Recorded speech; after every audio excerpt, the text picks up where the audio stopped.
नमस्कार दोस्तों, आज की कॉमिक्स है नागराज की कब्र। कुख्यात वैज्ञानिक प्रोफेसर नागमणि ने नागराज का निर्माण आतंकवादी गिरोहों के लिए किया, एक ऐसा शस्त्र जो प्रत्येक परिस्थिति का मुकाबला कर सकता था।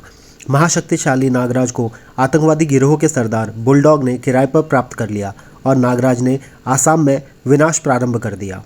लेकिन एक शक्तिमान योगी महात्मा गोरखनाथ ने नागराज को अपनी गुप्त शक्तियों के बल पर पकड़ लिया। फिर नागराज के मस्तिष्क का ऑपरेशन कर उसे प्रोफेसर नागमणि के चंगुल से मुक्त कर दिया। तब नागराज नेकी के रास्ते पर निकल पड़ा और उसने कसम खाई कि वह दुनिया से सभी आतंकवादी गिरोहों का सफाया कर देगा। बुलडॉग मेरा पहला शिकार होना चाहिए क्योंकि उसी ने मुझे किराए पर हासिल किया। आसाम में उसके कई बेगार कैंप हैं। मुझे सबसे पहले साकू कबीला देखना चाहिए, यहाँ से वही सबसे पास है। नागराज नागरस्सी की मदद से जंगलों को पार करता हुआ साकू कबीले की ओर बढ़ चला और फिर इन्हीं कैंपों से मुझे बुलडॉग के हेडक्वार्टर का पता चल जाएगा। एक रात का सफ़र तय करने के बाद नागराज सुबह ही साकू कबीले जा पहुंचा। यह मेरे लिए स्वर्णिम सवेरा है जो इन लोगों के लिए तबाही का अंधेरा लेकर आया है। नागराज बस्ती के एक खस्ताहाल होटल में जा पहुंचा। क्या तुम शेखू को जानते हो? वह इसी बस्ती में रहता है। शेखू? ठहरो, वहाँ बैठो। पता नहीं शेखू का नाम सुनकर यह क्यों घबरा गया। उधर होटल मालिक होटल के पिछवाड़े जा पहुंचा। अगर यह वही आदमी हुआ तो मुझे वह दौलत ज़रूर मिलेगी जो इस पर लगाई गई है। पास ही के एक झोपड़ी में वह घुसा। रोमो सुनकर खुश होगा। रोमो, मैं एक अच्छी खबर लेकर आया हूँ। फिर तो मैं सुबह सुबह तुम्हारा मुंह कड़वा ज़रूर कराऊंगा। मैंने उस आदमी को पा लिया है जिसकी तुम्हें तलाश थी। मुझे तो हर उस आदमी की तलाश है जो पैसा पैदा कर सके। किसी दिन यह शराब तुम्हें ले डूबेगी। इसी शराब के कारण तुम्हारी ताकत शेखू से कम पड़ती जा रही है। मेरे दुश्मन शेखू का नाम किस तरह लिया तूने? सवेरे सवेरे कमीने, भाग जा वरना मैं तेरा गला काट दूंगा। रोमो, मैं तुम्हारा दोस्त हूँ। तुम्हें फिर से ताकतवर देखना चाहता हूँ और तुम भूल रहे हो कि मैं तुम्हारे लिए एक खुशखबरी लेकर आया था। मुझे गुस्सा बहुत आने लगा है। खैर बता, क्या खुशखबरी लेकर आया है? बहुत दिनों के बाद एक आदमी शेखू की तलाश में आया है और यह वही आदमी मालूम पड़ता है जिसने मूर्ति लूटी थी और जिसे शेखू तलाश करता फिर रहा है। तुम्हें कैसे यकीन है कि यह वही आदमी है? शेखू ने मुझे बताया था उसका हुलिया। उसका कहना था कि इस हुलिये का आदमी कभी नज़र आए तो तुरंत उसे खबर करके 5,000 रुपये इनाम हासिल कर लूँ। बेवकूफ़, जिस आदमी को शेखू तलाश कर रहा है वह खुद शेखू को तलाश करने क्यों उसी की मांद में आएगा? मैं इस बारे में ज़्यादा कुछ नहीं जानता, लेकिन हुलिया वही है। सांप जैसी आंखें, उसकी खास पहचान है। मेरा दिल कहता है कि यह वही आदमी है। ज़रूर वह मूर्ति लेकर आया होगा। इससे पहले कि वह शेखू के संपर्क में आए हम काम कर सकते हैं। सबसे पहले यह जानना जरूरी है कि यह वही मूर्ति चुराने वाला है या कोई और। तुम उसे शेखू से मिलाने के बहाने झींगा गार में ले आओ, लेकिन याद रहे इस मामले में हमारी पार्टनरशिप 50-50 होगी। शराब का खर्चा निकालकर जो मिलेगा आधा आधा। यह रोमो मर जाएगा लेकिन शराब नहीं छोड़ेगा।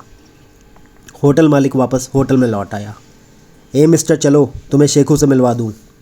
चलो। सचमुच वही है, बिल्कुल यही हुलिया बताया था शेखू ने।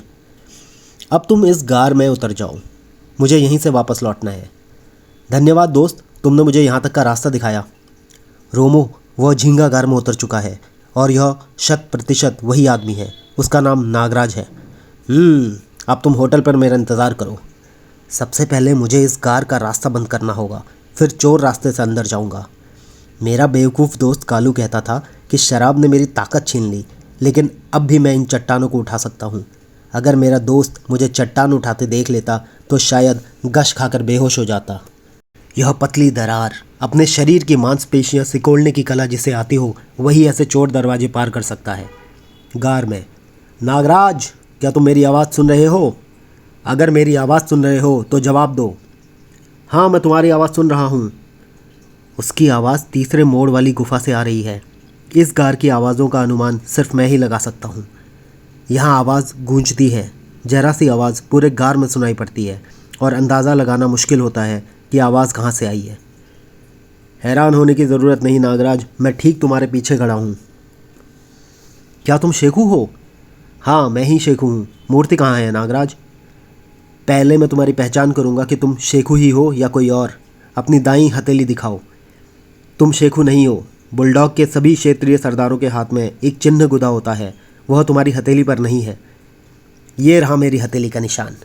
मैं मास्टर रोमो हूँ, रोमो, जो इस दुनिया में सिर्फ एक है और अकेला है, जिसके पुरखे ताकत की पूजा करते थे और जो मुझे विरासत में मिली है। मार्शल आर्ट में इसे मंकी ब्लो कहते हैं नागराज। यह हाथापाई बंद करो और पहले मेरी बात सुनो। मास्टर रोमो अपने प्रतिद्वंदी को बोलने का मौका ज़रूर देता है। बोलो, तुमने मुझे यहाँ बुलाकर घेरने की कोशिश क्यों की? क्या दुश्मनी है तुम्हारी मुझसे? हाँ, यह बात तुम्हें ज़रूर पूछनी चाहिए, इसका तुम्हें हक है। नागराज, तुम वह शख्स हो जो आसाम के पौराणिक मंदिर से करोड़ों की मूर्ति चुरा कर ले गया था, और जिन लोगों के लिए तुमने यह काम किया था, मूर्ति अभी तक उन्हें नहीं पहुंचाई।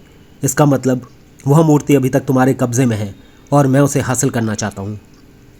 क्या तुम्हारा संबंध शेखू से है? कभी था, जब मैं उसके लिए भाड़े का कातिल बनकर चंद रुपये पा लेता था। मैंने इस गिरोह के लिए बड़े बड़े काम किए, लेकिन फिर मुझे इस कारोबार से नफ़रत हो गई और मैंने शेखू के लिए काम करना छोड़ दिया। लेकिन मैं तुम्हें यह सब बातें बताने नहीं आया हूँ, मैं तुमसे मूर्ति हासिल करने आया हूँ। मूर्ति मेरे पास नहीं है और न ही तुम उसे हासिल कर सकते हो। दोनों के बीच युद्ध होने लगा। आदमी जानदार है, लेकिन अक्ल दुरुस्त नहीं। इसकी अक्ल दुरुस्त करनी होगी। ओह, तो तुम मार्शल आर्ट्स भी जानते हो और यह है तुम्हारा असली रूप। स्नेक हैंड का माहिर है। इसके बाद दोनों में और भीषण लड़ाई हुई। मैं चाहूँ तो तुम्हारी ज़िंदगी छीन सकता हूँ रोमो। भले ही तुम मास्टर हो, लेकिन मेरे मुकाबले नहीं ठहर सकते। पहली बार मेरा पाला किसी उस्ताद से पड़ा है। मैं अपनी शिकस्त कबूल करता हूँ। तुम चाहो तो मेरी ज़िंदगी छीन सकते हो, क्योंकि मैंने तुम्हारे साथ बहुत बुरा सलूक किया। झींगागार में फंसा मेरा शिकार आज तक नहीं निकल पाया। तुम पहले व्यक्ति हो जिसकी शक्ति अपरंपार है। मैं तुम्हें तुम्हारी गुस्ताखी के लिए माफ़ करता हूँ, लेकिन गिरोह के लोग इस गुस्ताखी की सज़ा मुझे ज़रूर देंगे। मैं कुत्ते की मौत नहीं मरना चाहता हूँ, इसलिए बेहतर है कि तुम मुझे यहीं कत्ल कर दो। जिस गिरोह की बात तुम कर रहे हो वे मेरे दुश्मन हैं। मैं इस बुराई के विरुद्ध लड़ने वाला एक सिपह सालार हूँ। मूर्ति उसी मंदिर में पहुँच चुकी है जहाँ से चुराई गई थी। अगर यही बात है तो मैं तुम्हारा सिपाही बनकर कुत्ते की मौत मरने के लिए भी तैयार हूँ। सिपाही नहीं, दोस्त। नागराज, तुम सच में महान हो। मैं बाहर निकलकर गार का दरवाज़ा खोलता हूँ। इसकी कोई ज़रूरत नहीं है दोस्त, मैं भी तुम्हारी तरह उस दरार से निकल सकता हूँ। दोनों गार से बाहर निकल आए। रोमो, जब उन लोगों को पता चलेगा कि तुम विद्रोही हो गए हो तो? नहीं, इसका उन्हें पता नहीं चल पाएगा, क्योंकि अब मैं उनके लिए काम नहीं करता हूँ। एक बात याद रखना रोमो, मैंने तुम्हें अपना दोस्त बनाया है, इसलिए तुम बुलडॉग के बारे में सच सच बताओगे। इस खेल में तुम विभीषण की भूमिका अदा करोगे और मैं राम का। इस तरह रावण की लंका भस्म हो जाएगी। अभी हम शेखू के पास चल रहे हैं, लेकिन उसे हमारी योजना का पता नहीं चलना चाहिए। अब मुझे फिर शराब की तलब महसूस हो रही है। दोनों वापस उस बस्ती में लौट आए। हम रात के अंधेरे में शेखू तक पहुंचेंगे। बस्ती में अंधेरा फैल गया। अब यह शराब पीनी बंद करो और मुझे शेखू के पास ले चलो। हाँ, अब तक वह अफीम की खेती से लौट चुका होगा। यह जो गोल घेरे में झोपड़ियाँ बनी हैं, सब शेखू की हैं। इसके बीच एक बड़ा दालान है जिस पर शेखू का मकान खड़ा है। इस गेट से अंदर जाया जाता है। गेट पर स्ट्रेन गनधारी खड़े हैं। वहीं रुक जाओ, कौन हो तुम लोग? अबे मैं रोमो हूँ, गधे की औलाद, तुम सबका बाप। यह शराबी बॉस का मुंह लगा है, लेकिन इसके साथ कौन है? यह मेरा भाई है, काम मांगने आया है। रोमो की इतनी बेकदरी कि तुम उसे रोकने की हिम्मत कर सको। जाने दो, उसके मुंह क्यों लगते हो? ठीक है, जाओ। शेखू दालान में बैठा था। रोमो आया है बॉस, अपने भाई को साथ लाया है। उसे यहाँ भेज दो। मैं रोमो का भाई नहीं हूँ और तुमसे अकेले में बात करना चाहता हूँ। क्या मतलब? कौन हो तुम? नागराज। नागराज? सबूत चाहिए क्या तुम्हें इसका? नहीं, मुझे इसकी ज़रूरत नहीं। रोमो किसी गलत आदमी को यहाँ नहीं ला सकता। तुम सब लोग नागराज के स्वागत के लिए जश्न की तैयारी करो। हम तुम्हें तलाश कर रहे थे नागराज। रोमो तुम्हें कहाँ मिला? करीब के जंगलों में रास्ता भटक गया था, वहाँ रोमो मुझसे टकरा गया और फिर मुझे यहाँ ले आया। मूर्ति कहाँ है? फ़िलहाल मैंने उसे कहीं छिपा दिया है। उसकी वजह से एक जादूगर मेरे पीछे पड़ गया था। उस जादूगर की वजह से हम पहले भी बहुत नुकसान उठा चुके हैं। मूर्ति उसके हाथ तो नहीं लगी? नहीं, लेकिन फ़िलहाल उसे हासिल करना भी संभव नहीं है। इस समय सबसे आवश्यक काम है मेरी बुलडॉग से मुलाकात होना और उसकी व्यवस्था तुम कर सकते हो। मैं हेडक्वार्टर को तुम्हारा संदेश पहुंचा दूंगा, फिर जैसा आदेश ऊपर से प्राप्त होगा उसे के अनुरूप काम किया जाएगा। नागराज के स्वागत में जश्न मनाया गया। तुम्हारे संबंध में बहुत चर्चा सुनी है नागराज, क्या अपनी कला का प्रदर्शन करोगे? मैं अपनी कला को सार्वजनिक प्रदर्शन की चीज़ नहीं समझता। Hello Shekhu, group number 5 on the line, over. Headquarter 0, control station, over. Nagraj आ गया है, स्टेशन 5 में मौजूद है और सुपर बॉस से मुलाकात करना चाहता है, ओवर। जवाब का इंतज़ार करो, ओवर। कुछ समय उपरांत सुपर बॉस का हुक्म है कि नागराज को ख़त्म कर दो। नागराज को खत्म? हेलो, मेरे कानों को धोखा तो नहीं हुआ? नागराज ने हमसे गद्दारी की है, उसे ख़त्म कर दो, ओवर एंड ऑल। शेखू ने अपने वफादार साथियों को तुरंत बुलाया। चारों तरफ मोर्चाबंदी कर दो, नागराज किसी भी रास्ते से निकलने ना पाए, उसे ख़त्म करने का ऐलान है। ओके बॉस, वह बचकर नहीं निकल सकता। फिर शेखू ने रोमो को तलब किया। बहुत दिनों से मैंने तुमसे काम नहीं लिया, क्या तुम्हारी ताकत आज भी बरकरार है या शराब ने तुम्हें खोखला कर दिया है? काम बताओ उस्ताद, और काम की कीमत बताओ। तुम्हें आम खाने से मतलब होना चाहिए, पेड़ गिनने से नहीं। तुम्हें नागराज की हत्या करनी है। क्या? वह तुम पर यकीन करता है, तुम उसे आसानी से ठिकाने लगा सकते हो, और अगर वह तुमसे बच निकला तो बाहर दूसरे लोग उसके स्वागत के लिए तैयार मिलेंगे। 1 लाख रुपया नकद मिलेगा। 1 लाख रुपया? इसके लिए तो मैं अपना भी कत्ल कर सकता हूँ। लेकिन क्या मैं पूछ सकता हूँ यह फैसला अचानक कैसे हुआ? सुपर बॉस का ऑर्डर आया है। रोमो नागराज के पास पहुँचा, जो एक झोपड़ी में शेखू का मेहमान बना हुआ था। तुम्हारे कत्ल का फरमान लेकर आया हूँ। इसका मतलब भेद नहीं रहा। इतनी जल्दी शुरुआत हो जाएगी, मुझे उम्मीद नहीं थी। तुम मुझे जख्मी करके यहाँ से भाग निकलो और मैं बताता हूँ कि भागने के लिए तुम्हें कौन सा रास्ता अपनाना है। नहीं रोमो, जिन लोगों को मालूम हो चुका है कि नागराज ने गद्दारी की है वो तुम्हारी गद्दारी से भी वाकिफ़ होंगे, इसीलिए मैं तुम्हें साथ लेकर ही जाऊँगा। अगर उन्हें मेरी गद्दारी का पता चल गया था तो फिर उन्होंने मुझे तुम्हारे कत्ल के लिए एक मोटी रकम की पेशकश क्यों की? इसका जवाब मैं तुम्हें दूंगा। ओह शेखू, तुम हमारी बातें सुन रहे थे? मैं अपने कमरे में बैठकर भी तुम्हारी बातें सुन सकता था। देखो इस गुलदस्ते में क्या है। माइक्रोफोन। मैंने कच्ची गोलियां नहीं खेली है नागराज। आश्चर्य इस बात का है कि रोमो को तुमने अपने फरेब में कैसे ले लिया। डोंट मूव, मेरे साथ सच्चे निशानबाज हैं। मेरा ख्याल था कि 1 लाख के लालच में रोमो तुम्हें कत्ल कर देगा, या फिर तुम रोमो को कत्ल कर दोगे। फिर तुम में से एक रहेगा जिसे बाहर निकलते ही गोलियों से भून दिया जाएगा। लेकिन तुम तो कहते थे कि सुपर बॉस का हुक्म है। सुपर बॉस के हुक्म के बाद ही तो मुझे तुम्हारी गद्दारी का एहसास हो गया रोमो। बहरहाल अब दोनों मरने के लिए तैयार हो जाओ। और इसी के साथ गोलियां चल पड़ी। नागराज ने अपनी कलाइयों से नागों से हमला किया। अपने साथियों पर सांपों का हमला होते देख शेखू भाग खड़ा हुआ। कम ऑन रोमो, ज़मीन से चिपक जाओ। इधर भयंकर गोलाबारी होती रही। इनकी गोलियां मेरा पीछा करेंगी, मैं इनका सारा ध्यान अपनी तरफ केंद्रित रखूंगा और इस बीच तुम फरार हो सकते हो।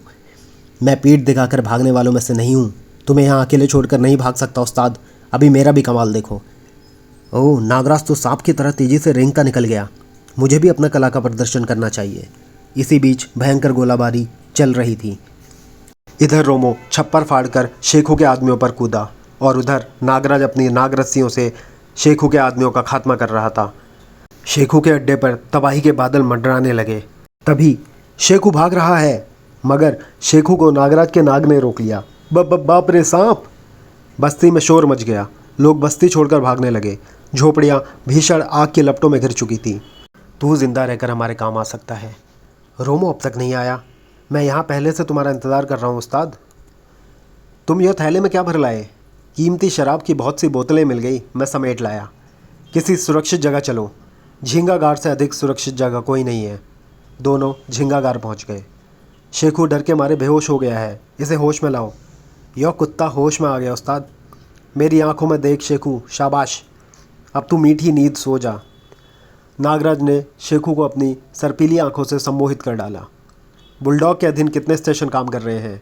7। सातों की पूर्ण जानकारी दो।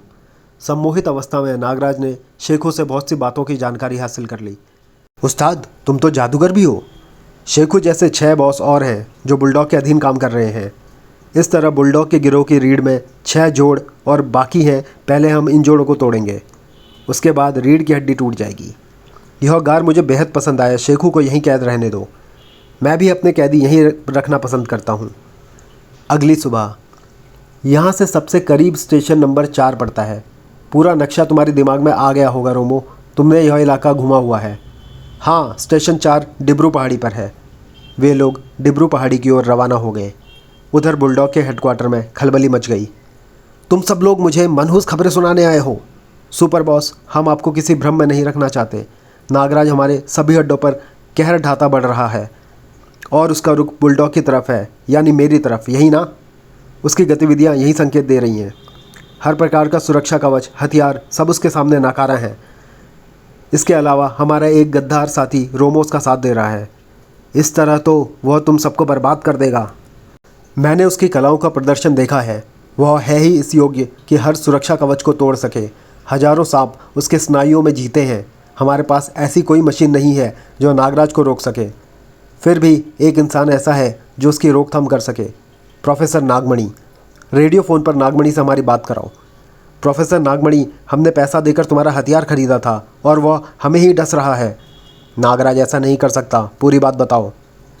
इस मशीन में नागराज का दिमाग कैद है। अभी सारी स्थिति साफ हो जाएगी।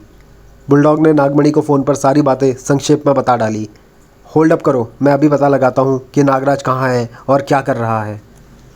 ओह, इस मशीन से तो उसका संबंध विच्छेद हो गया। इसका मतलब वह मेरे कंट्रोल से बाहर हो गया है। माय गॉड, मेरी सारी मेहनत पर पानी फिर गया। अब तुम्हारी भलाई इसी में है कि अपने सभी बचे खुचे अड्डों को खाली कर दो। नागराज अब मेरे कंट्रोल में नहीं रहा। बेवकूफ़ गधा। सबसे पहले तो नागराज ने यह गद्दारी की कि मूर्ति चुराकर भी हमें नहीं दी। हमने दंगा भड़काना चाहा, वो भी नाकाम हो गया। इस नागमणि ने भी हमारे साथ धोखा किया है। मैं इन सबको चुन चुन कर मारूंगा। सुपर बॉस, 7वां अड्डा भी तबाह हो गया। उफ़, इसका मतलब अब वह इस जगह से अधिक दूर नहीं है। सब लोग हेडक्वार्टर खाली करके कंपाली दर्रे में फैल जाओ। नागराज बुलडॉग के हेडक्वार्टर तक पहुंचा। रोमो, यहाँ बड़ी अजीब सी खामोशी है। हाँ, फाटक भी चौपट खुला है। वाह, क्या स्वागत है। वीराना ही वीराना। फाटक बंद हो गया और 4 दीवारी पर भी बिजली का करंट प्रवाहित कर दिया गया होगा। लेकिन यहाँ तो कोई भी नज़र नहीं आ रहा उस्ताद। लेट जाओ। इसी के साथ एक बहुत बड़ा धमाका हुआ। फाटक या 4 दीवारी को मत छूना। फ़िलहाल इस गड्ढे में कूद जाओ। हमारे ऊपर मिट्टी और पत्थरों का रेला उड़ा आ रहा है। इस गड्ढे से बाहर निकलो, वरना हमारी कब्र यहीं बन जाएगी उस्ताद। अगर हम बाहर निकले तो हमारी चीथड़े उड़ जाएंगे। उन्होंने हर इंच पर मौत बिछा दी है और हम उनकी नज़र में हैं। सब कुछ दूर से कंट्रोल हो रहा है। ओह, ज़मीन में भूकंप, मिट्टी और पत्थरों का रेला, ज़मीन पर दरारें पड़ रही हैं। बस हमारा किस्सा ख़त्म हो गया उस्ताद। मैं आखिरी बोतल मुँह से लगा लूँ।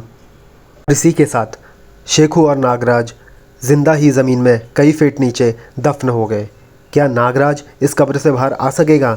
ये हम जानेंगे अगली कॉमिक्स नागराज का बदला में। तो चैनल को सब्सक्राइब करें अगली कॉमिक्स सुनने के लिए। धन्यवाद।